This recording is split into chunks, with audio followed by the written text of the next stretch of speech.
Opo. Napay isa. Yun.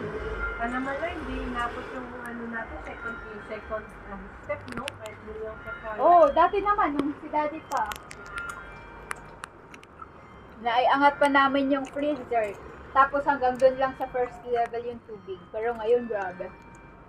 Tapos yung ano, water dispenser. Ito, tubig malamig. Ay, sige po, may baon Hindi po, kami may tubig, baon. Ate B. Salamat. Salamat po, ate. Opo. Ate B, huwag ka na mag-abala. Salamat. Hingi na lang po kami pag kailangan. Ayaw, wag na, Ate B. Okay, salamat. Hindi okay lang. Opo, okay lang, Ate B.